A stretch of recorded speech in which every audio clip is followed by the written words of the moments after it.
पवन भैया जी सत साहिब, मेरा कुछ शंकाएं हैं जो आप कृपा करके शंकाओं को समाधान कीजिए। पहला है कि रक्षा सूत्र किस हाथ में बांधनी है, क्योंकि पहले परंपरागत रूप से लड़की को बायां हाथ में और लड़का को दाहिना हाथ में बंधवाया जाता था। इसमें गुरु जी का क्या आदेश है।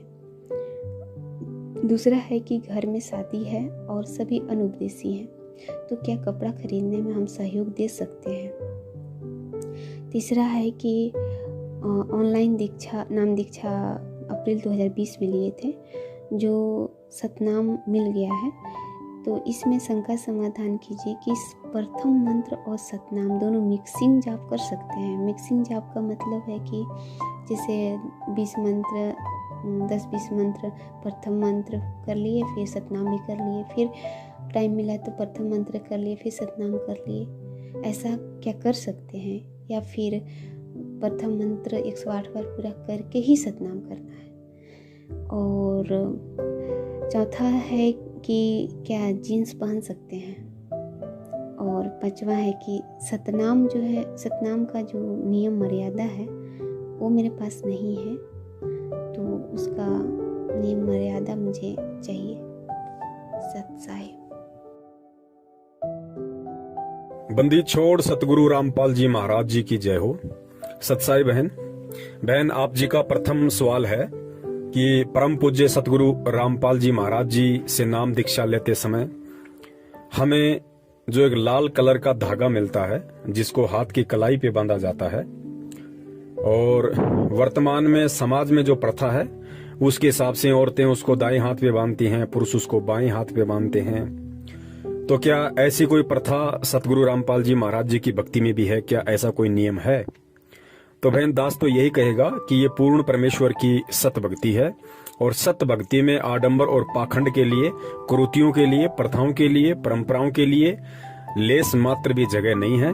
तो ये आपकी अपनी इच्छा, आपकी अपनी मर्जी के ऊपर निर्भर करता है कि आप परमेश्वर के रक्षा सूत्र को कौन से हाथ में बांधना चाहती हैं।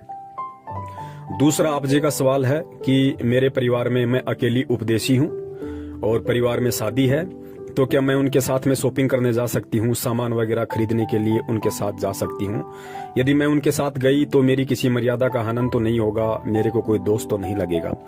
देखिए बहन, जहां तक दास का आइडिया है, आप उस परिवार की बहू हैं और आप अकेली उपदेशी हैं, तो बहन ऐसी स्थिति में आप उनके साथ में जा सकती हैं। मार्केट में, बाजार में कोई भी चीज खरीदने के लिए, शॉपिंग के लिए आप जी अपनी सास के साथ में, अपने पति के साथ में, ननद के साथ में, देवरानी जेठानी के साथ में आप जी जा सकती हैं। जाने में किसी प्रकार का कोई दोष नहीं है, लेकिन ध्यान इतना रखना कि वो दुल्हा या दुल्हन के लिए जो भी ड्रेस खरीदें, जो भी वो लोग ज्वेलरी खरीदें, आप उसमें अपनी सहमति मत देना। आप अपनी इच्छा मत बताना कि जी ये वाला अच्छा नहीं है, ये वाला ले लो। नहीं जी, ये लहंगा सस्ता है, अच्छा भी नहीं लग रहा, इसका कलर भी ठीक नहीं है, वो लो जिसपे लाल कलर की देखो कैसा कैसा सुंदर सुंदर चित्र बने हुए हैं। इस तरीके से आपने अपनी चॉइस नहीं बतानी है। जैसा उनको अच्छा लगे वो अपना खरीदे, और आपसे यदि वो पूछें कि बेटा ये कैसा है, तो आप उनको यही कहते हुए उनको बोल दो कि माता जी आपको पसंद आ गया, आपने देख लिया, और क्या अच्छा होगा, ठीक है, बहुत अच्छा है माता जी, कोई दिक्कत नहीं।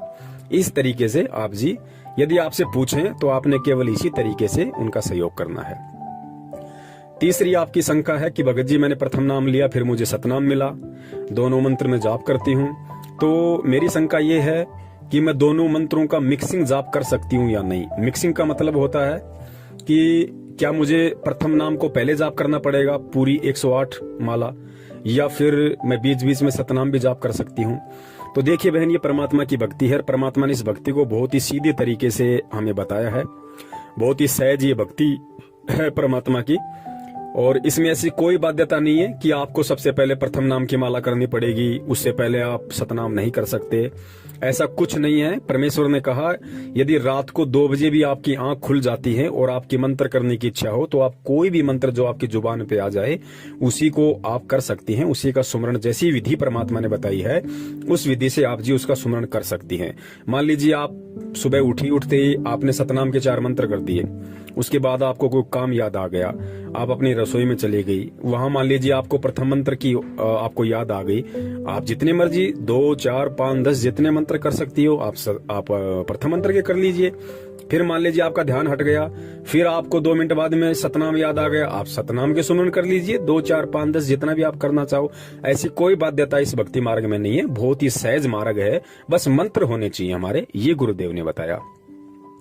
तीसरा आपका सवाल है कि भगत जी क्या हम जीन्स वगैरह पहन सकते हैं? तो बहन देखिए, जीन्स को लेकर आजकल सतलोक आश्रम मैनेजमेंट हरियाणा की तरफ से भी एक पीला पर्चा आया हुआ है और संगत में से काफी भगत भाई बहनों ने अपनी अपनी प्रतिक्रिया भी दी है। कुछ ने सही बताया, कुछ ने उसको गलत बताया। गलत बताने के पीछे का रीजन उनका ये था कि कुछ लोगों ने सतलोक आश्रम मैनेजमेंट हरियाणा के शंका समाधान वाले नंबरों पे फोन किया और उनसे पूछा, क्योंकि देखिए ये परमात्मा की भक्ति है और परमात्मा ने लाखों की संख्या में सत्संग कर रखे हैं और जो भी भगत इस परमात्मा से जुड़ता है वो एकदम से सारे सत्संग नहीं सुन सकता है, इसलिए शंकाएं होना जाहिर सी बात है। तो जब लोग वहां पे फोन करते हैं और उनसे पूछते हैं कि भाई हमने तो ऐसा कभी सुना नहीं, तो भाई ये बताइए कि क्या ये गुरुजी का आदेश है, और यदि गुरुजी का आदेश है तो गुरुजी ने क्या सोच के मना किया है, इसका रीजन क्या है, और ये जानने का हमारा अधिकार भी है, क्योंकि परमेश्वर सतगुरु रामपाल जी महाराज जी ने हमें प्रथम नाम के साथ में जो 11 मंत्र दिए हैं और सतनाम के साथ में हमें जो 33 या 34 नियम दिए हैं, हर नियम के पीछे एक लॉजिक है, एक रीजन है, एक कारण है, और कारण क्या है वो परमात्मा ने अपने सत्संगों में खुल के बताया है। अगर कोई भगत भाई बहन परमात्मा के वो सत्संग नहीं सुन पाया है और यदि सतलोक आश्रम मैनेजमेंट हरियाणा के शंका समाधान पे फोन करके पूछता है, तो ये जाहिर सी बात है सतलोक आश्रम मैनेजमेंट हरियाणा के शंका समाधान पे जो भी भगत भाई बहन बैठते हैं, ये उनकी जिम्मेदारी बनती है कि वो उस भगत को परमात्मा के ज्ञान आधार से संतुष्ट करें कि भगत जी परमात्मा ने इसके पीछे का ये रीजन बताया। लेकिन जो ऑडियो दास ने सुनी है, उन ऑडियो में केवल उन लोगों ने यही कहा कि भाई गुरु जी का आदेश है, मानना है तो मानो, नहीं मानना तो नहीं मानो। तो भाई ऐसे बात नहीं बनती है। जैसे परमात्मा ने हमें प्यार से हर चीज को समझाया है, उसी तरीके से आप लोगों ने भी भगत समाज को समझाना पड़ेगा यदि आप शंका समाधान करने बैठे हो तो बहन देखिए, जीन्स के पीछे का जो रीजन है, और परमात्मा ने खाली अकेले जीन्स के लिए मना नहीं किया बहन, जीन्स से परमात्मा की कोई दुश्मनी नहीं है। परमात्मा ने अपने सत्संगों में स्पष्ट रूप से कह रखा है कि देखिए, परमात्मा की भक्ति ग्रहण करने के बाद में और ये नियम वगैरह पता होने के बाद में और इतने सत्संग सुनने के बाद में आपको ये समझ में आ जाने चाहिए कि ये मोक्ष वाली भक्ति है, और मोक्ष वाली भक्ति में परमात्मा भगत को हंस बनाएंगे। और हंस कौन होता है? हंस वही होता है जो अपना सीधा साधा तरीके से रहे, ना कोई ज्यादा चटक मटक करे, ना ज्यादा ऊपर मुंह करके चले, बिल्कुल सिंपल सादा। परमात्मा कहते हैं साधु सोई जो सीधा चाल है। तो हमें हर तरीके से हमने भगत बन के रहना होगा। परमात्मा ने बताया कि भगत का बोलना, भगत का चलना, भगत का उठना, भगत का बैठना, भगत का पहनना एक बिल्कुल सभ्य होना चाहिए। उनके भगत के उठने, बैठने, चलने, बोलने में भी कहीं कोई अश्लीलता नजर नहीं आनी चाहिए, किसी भी प्रकार की कोई असभ्यता नजर नहीं आनी चाहिए। तो आजकल समाज का जो बिगड़ा हुआ रूप है और जिस कदर कपड़ों को लेके जो अश्लीलता समाज में फैली हुई है, उससे बचाने के लिए परमात्मा ने अपने भगत को ये आदेश दिया हुआ है कि भाई आप मेरे बच्चे हो, आप परमात्मा के बच्चे हो, और परमात्मा के बच्चे ने केवल परमात्मा को प्रसन्न करना होता है। और परमात्मा किन बातों से प्रसन्न होता है ये भी गुरुदेव ने सत्संगों में बताया है कि परमात्मा केवल अपने भगत के सीधेपन से और साधेपन से प्रसन्न होता है। हम परमात्मा को होठ लाल करके, हम परमात्मा को बाल काले करके, या हम परमात्मा को मेकअप करके, फेशियल करके, या सोना पहन के, चांदी पहन के, तड़क भड़क वाले कपड़े पहन के हम परमात्मा को 7 जन्म में भी खुश नहीं कर सकते। परमात्मा प्रसन्न होता है भक्ति से, सीधेपन से, और जो नियम परमेश्वर ने दिए हैं उन मर्यादाओं में रहते हुए परमात्मा की भक्ति करते रहने से। तो हमें बहुत ही सीधे और सिंपल तरीके से हमने चलना होगा। हमारे जो कपड़े हैं बहुत ही वो सभ्य तरीके वाले होने चाहिए, उनमें कहीं भी किसी भी प्रकार की कोई भी अश्लीलता नहीं दिखनी चाहिए। तो आजकल बाजार में जिस प्रकार से टाइट जींस आती हैं, या जो टाइटी आती है, जो एक पजामी टाइप की आती हैं जिसको माता बहनें पहन लेती हैं, और ऊपर भी बहुत सारे ऐसे कपड़े आते हैं मार्केट में जो बिल्कुल टाइट होते हैं, जिनमें माता बहनों के अंग बिल्कुल मतलब स्पष्ट रूप से दिखाई देते हैं। तो गुरुदेव ने बताया कि बेटा देखो, यहाँ पे ये काल भगवान का लोक है, और यहाँ पे नर और मादा दो हैं और ये दोनों अपोजिट सेक्स हैं और तीनों गुणों में से रजोगुण का प्रभाव यहाँ पे सबसे ज्यादा है। तो परमेश्वर ने बताया कि देखो, यदि आप इस तरह के कपड़े पहनोगी जो आपके अंगों का प्रदर्शन करे, एक अश्लीलता दर्शाए, तो सामने वाला व्यक्ति जो भी आपको देखेगा उस व्यक्ति के मन में हलचल शुरू होगी, क्योंकि काल का लोक है। पांचों विकार यहाँ पे सबके अंदर है, चाहे भगत हो चाहे जगत हो। एक परमेश्वर सतगुरु रामपाल जी महाराज जी को छोड़ के इन पांचों विकारों से, तीनों गुणों से कोई भी व्यक्ति यहाँ पे अछूता नहीं है, चाहे वो उनकी 20 साल से भक्ति कर रहा हो चाहे 50 साल से भक्ति कर रहा हो। तो परमात्मा ने बताया आपने कोशिश करनी है कि आपने किसी भी प्रकार से, माता बहनों ने जो परमेश्वर सतगुरु रामपाल जी महाराज जी की शिष्या हैं, उन्होंने ऐसे किसी भी प्रकार के कपड़े नहीं पहनने जो टाइट हो, जो आपके अंगों को प्रदर्शित करते हो, जो अश्लीलता दर्शाते हो, जिससे दूसरे व्यक्ति का मन विचलित होता हो। देखो पुण्यात्माओं, जब कोई ऐसी किसी माता बहन को देखेगा जिसने टाइटी पहन रखी है, जिसने बहुत टाइट जीन्स पहन रखी है, ऊपर के कपड़े बहुत टाइट पहन रखे हैं या छोटे कपड़े पहन रखे हैं, तो जाहिर सी बात है पांचों विकार यहाँ सबके अंदर है। चाहे जगत हो चाहे भगत हो, ये सच्चाई सबको पता है, चाहे कोई कहे या ना कहे, ये उस भगत की अपनी मर्जी। तो सामने वाला उन चीजों को देखेगा, ऐसे कपड़ों में जब हमारी माता बहनों को कोई देखेगा जो परमेश्वर की भगत हैं, तो बहन सामने वाले व्यक्ति के मन में उन तीनों गुणों का प्रभाव, पांचों विकारों का प्रभाव तुरंत हो जाता है। तो सोचिए, जब वो भगत परमात्मा की बेटी को देख के, पुण्यात्माओं ध्यान देना, जो हमारी माता बहनें हैं, यदि हमारी माता बहनें जो सतगुरु रामपाल जी महाराज जी की शरण में आ गई और उसके बाद यदि वो इस तरह के कपड़े पहन के मार्केट में, बाजार में जाती हैं या अपने घर पे पहनती हैं, तो जाहिर सी बात है जब वो बाजार में जाएंगी या कहीं भी जाएंगी और कोई भी व्यक्ति जब उनको उन कपड़ों में देखेगा, तो पुण्यात्मा यहाँ पे सभी तो दूध के धुले हुए हैं नहीं। 99% लोग यहाँ पे पांचों विकारों से ग्रसित हैं। अगर किसी पे थोड़ा बहुत प्रभाव कम है तो वो 1% है, और 1% में कौन आता है? जो बेचारे 60-70 साल की उम्र को ज्यादा पार कर गए हों। बाकी यहाँ सबके अंदर विकार है। तो हमारी माता बहन को जब सामने वाला व्यक्ति उन छोटे छोटे कपड़ों में या उन टाइट कपड़ों में या अश्लीलता दर्शाते हुए उन वस्त्रों में देखेगा, तो जाहिर सी बात है तीनों गुण का प्रभाव उसके अंदर होता है। तो रजोगुण का जैसे उसमें प्रभाव हुआ, वो आपके प्रति गलत सोचेगा, उसकी नजर आपके ऊपर जाते ही गलत विचार पैदा करेगी। तो बहन, उसके अंदर जो गलत विचार पैदा हुए और गलत विचार पैदा होने से उसके कर्म बिगड़ना शुरू हुए, तो उसके कर्म किसके कारण बिगड़ना शुरू हुए?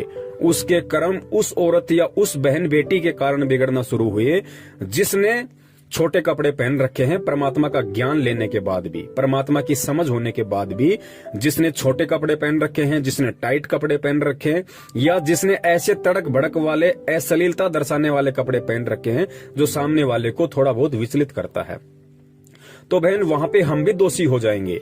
क्योंकि उसके यदि कर्म बिगड़ने शुरू हो रहे हैं, या वो यदि विचलित हो रहा है, या उसके अंदर यदि काम वासना का कीड़ा दौड़ रहा है, तो बहन वो हमारे को देख के दौड़ रहा है, तो हम भी उसमें उतने ही भागीदार हो जाएंगे। तो बहन, हमने हर प्रकार से यदि हम भगत बने हैं, तो हमने भगतों वाले लक्षण अपने ऊपर धारण करने पड़ेंगे। भगत के श्रृंगार परमात्मा ने 16 प्रकार के श्रृंगार बताए हैं। हमने उन 16 प्रकार के श्रृंगारों को हमने अपने ऊपर धारण करना पड़ेगा, धीरे धीरे परमात्मा के सत्संग सुनते रहने से, ज्ञान आधार से। तो बहन, इसलिए परमात्मा हमें छोटे वस्त्र पहनने से मना करते हैं।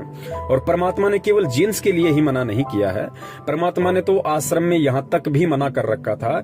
जैसे बहुत सारी माता बहनें हैं अपना जो इस सलवार सूट वगैरह पहनती हैं, तो ऊपर का जो पहनती हैं, क्या नाम है उसका, सूट, जो ऊपर का जो सूट होता है, बहुत सारी माता बहनों का जो सूट है वो इतना छोटा होता है कि कोहनी से ऊपर तक होता है। जैसे भाई लोग, जैसे बहुत सारे लोग आप देखते होंगे जो ये टी शर्ट वगैरह पहनते हैं, तो टी शर्ट का बाजू कितनी होती है, मतलब कोहनी से ऊपर तक होती है। तो जिन माता बहनों का ऊपर का जो सूट होता है वो कोहनी से ऊपर होता था, परमात्मा उसको भी धमका दिया करते थे कि बेटा अच्छे कपड़े पहनो, पूरे कपड़े पहनो, कोहनी के नीचे तक होना चाहिए आपका बाजू, वो किसी भी प्रकार का मतलब अश्लीलता ना दर्शाए। अपने सत्संगों में भी कई बार परमात्मा ने जिक्र किया है कि माता बहनों की जो बाजू होती है वो कोहनी से नीचे होनी चाहिए और बिल्कुल ढीली ढाली होनी चाहिए, टाइट नहीं होनी चाहिए।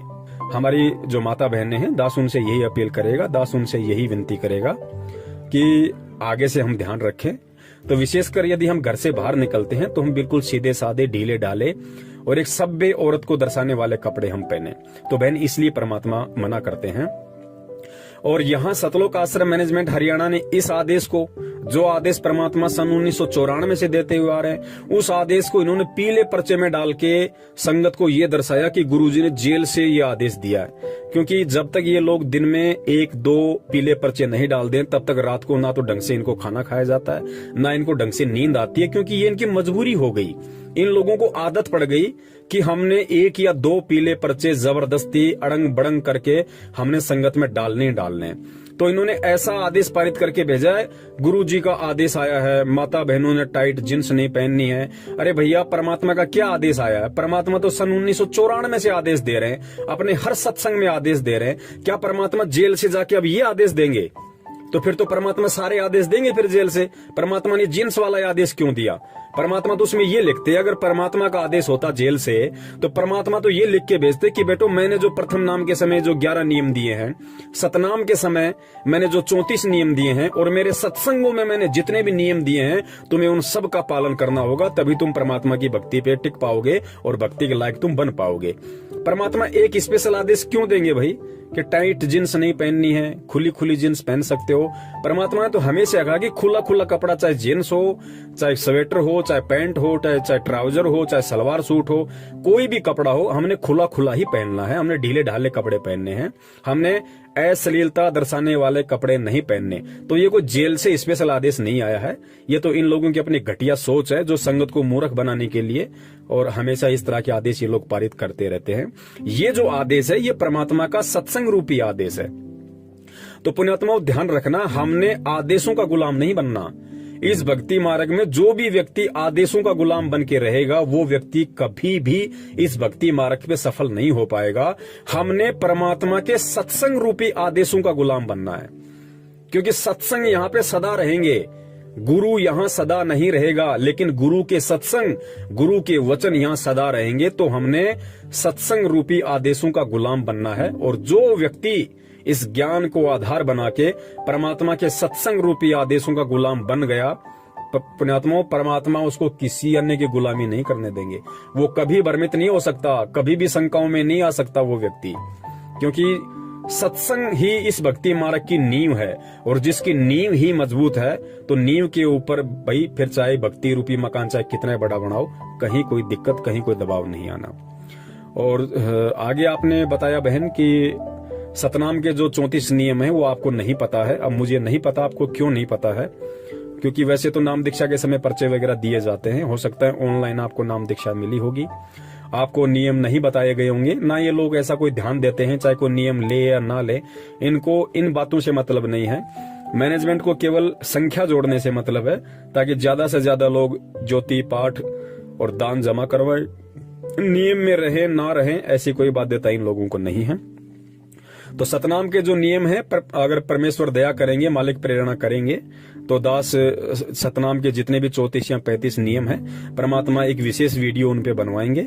और जैसे परमात्मा ने प्रथम मंत्र के समय जो 11 नियम दिए जाते हैं, जैसे परमेश्वर ने पहले उसका एक वीडियो बनवा रखा है, उसी प्रकार परमात्मा अगर दया करेंगे तो दास सतनाम के सभी 34 या 35 नियमों का भी एक वीडियो अवश्य बनाएगा अपने भगत भाई बहनों के लिए, और ताकि हम लोग नियमों को अच्छे से जानेंगे, समझेंगे, पहचानेंगे, तो हम भक्ति पे दृढ़ होकर चल सकेंगे।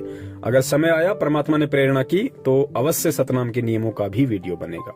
सत साहिब, जय हो बंदी छोड़ की।